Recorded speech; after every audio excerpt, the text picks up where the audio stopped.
हटो भैया, हट जाओ, हट जाओ। बम ब्लास्ट हुआ है।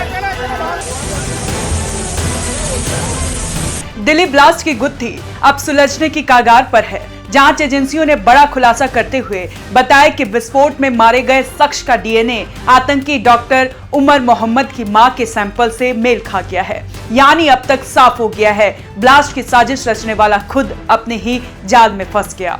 धमाके के वक्त डॉक्टर उमर मोहम्मद कार में ही मौजूद था और विस्फोट इतना भीषण था कि उसके चिथड़े उड़ गए।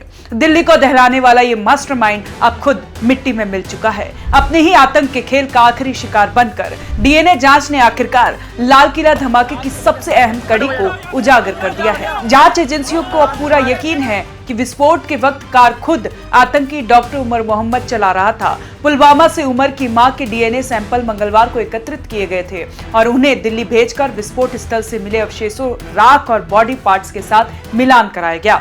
रिपोर्ट में अब दोनों के डीएनए एक जैसे निकले तो साफ हो गया कि धमाके की उस रात कार में मौजूद व्यक्ति कोई और नहीं बल्कि लाल किला ब्लास्ट का मास्टरमाइंड खुद डॉक्टर उमर मोहम्मद था, जिसने दिल्ली को दहलाने की साजिश रची। वही अपने ही बम की आग में जलकर खाक हो गया। अब जांच एजेंसियां इस मामले की सबसे बड़ी सफलता मान रहे हैं, क्योंकि इस खुलासे ने न सिर्फ उमर की मौत की पुष्टि कर दी बल्कि ये भी साबित कर दिया कि ब्लास्ट का मास्टरमाइंड अपने ही प्लान में मारा गया। दिल्ली में दहशत फैलाने की उसकी कोशिश उसी कार में दफन हो गई जिसमें उसने मौत का खेल रचा था। अब जांच एजेंसियों के हाथ दो शव है जो कि बहुत ही बुरी हालात में, शव के नाम पर सिर्फ कुछ बिखरे हुए बॉडी पार्ट्स हाथ लगे हैं। हालात इतने खराब है कि पहचान के लिए सिर्फ डीएनए टेस्ट ही आखिरी सहारा बन गया है। लेकिन अब तस्वीर साफ होती जा रही है, क्योंकि इस पूरी साजिश के केंद्र में वही नाम है, आतंकी डॉक्टर उमर मोहम्मद। फरीदाबाद में विस्फोटक मिलने के बाद उमर वहां से फरार हुआ और जांच में सामने आया कि उसने मेवात के रास्ते फिरोजपुर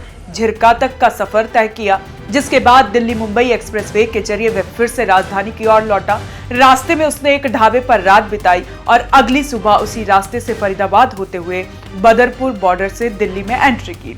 सीसीटीवी फुटेज में उमर की मौजूदगी दिल्ली मुंबई एक्सप्रेसवे पर दर्ज की गई है।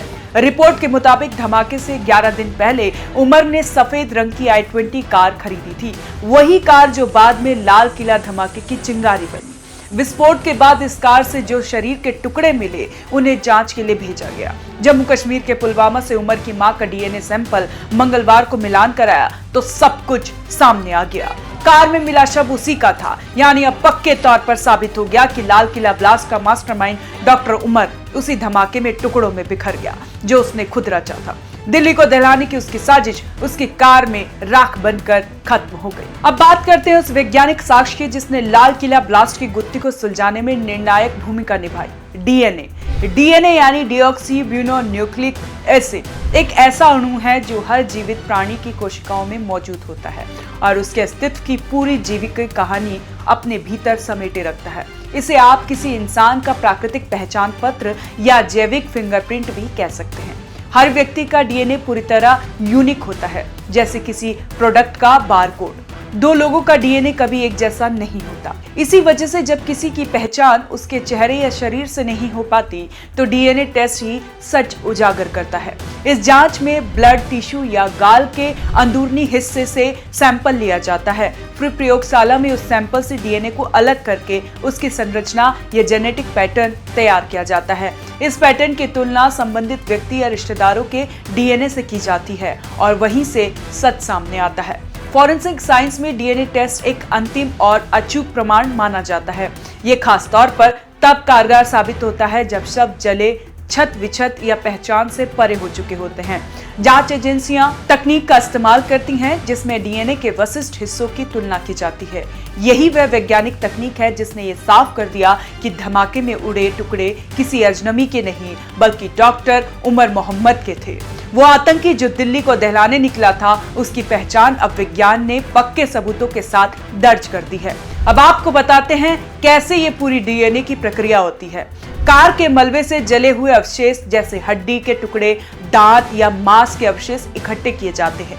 दिल्ली ब्लास्ट में ड्राइवर सीट से मिले अवशेषों का सैंपल लिया गया। इसमें मांस के टुकड़े और बॉडी पार्ट्स बचे थे। इसके बाद संदिग्ध के परिवार से रेफरेंस सैंपल लिया गया। इस केस में आतंकी डॉक्टर उमर मोहम्मद की मां से सैंपल लिया गया। इस सैंपल को कड़ी सुरक्षा और वरिष्ठ निगरानी के बीच पुलवामा से दिल्ली भेजा गया। दिल्ली में ही डीएनए टेस्टिंग हुई। ब्लास्ट में पैदा हुई गर्मी 1000 डिग्री सेल्सियस से ज्यादा तापमान होता है। कई बार डीएनए को तोड़ जो हड्डियां होती हैं वो टूट जाती हैं, लेकिन हड्डियों के मिलने से सुरक्षित डीएनए मिल जाता है। इसी वजह से डीएनए ब्लास्ट से पैदा हुई 1000 डिग्री सेल्सियस की गर्मी में कई बार डीएनए को तोड़ दिया जाता है, लेकिन हड्डियों के मिलने से सुरक्षित डीएनए मिल जाता है। इसी वजह से दिल्ली ब्लास्ट में कई बॉडी पार्ट्स के नमूने लिए गए थे। लैब में सैंपल्स को रसायनों से धोकर कोशिकाओं से डीएनए अलग किया जाता है। डीएनए हमारे शरीर की हर कोशिकाओं में होता है। डीएनए बहुत कम होता है, इसीलिए मशीन से इसे लाखों करोड़ों बार कॉपी किया जाता है। इसके बाद प्रोफाइल बनाने की बारी आती है। सैंपल बनाने के बाद दोनों प्रोफाइल की तुलना की जाती है। अगर दोनों सैंपल पूरी तरह मैच हो तो 100% पक्का है कि दोनों एक दूसरे के रिश्तेदार हैं। आतंकी डॉक्टर उमर मोहम्मद के केस में इसका डीएनए आतंकी की मां उमर मोहम्मद से 100% मैच कर दिया गया है। अब दिल्ली ब्लास्ट की पूरी कहानी एक नए और खतरनाक मोड़ पर पहुंच गई है। हर सुराग पाकिस्तान की ओर इशारा कर रहा है। जांच एजेंसियों के हाथ लगते हर सबूत, हर कड़ी, हर उसी दिशा में जुड़ती जा रही है। तो क्या ये मान लिया जाए कि एक बार फिर आतंकी की डोर पाकिस्तान से हिलाई जा रही थी? क्या पाकिस्तान अपनी पुरानी नापाक हरकत से कभी बाज आएगा? कब तक भारत की सरजमी पर बैठकर वहां के आतंकी मास्टरमाइंड खून और बारूद का खेल खेलते रहेंगे? सवाल बड़ा है और जवाब भी उतना ही सख्त चाहिए।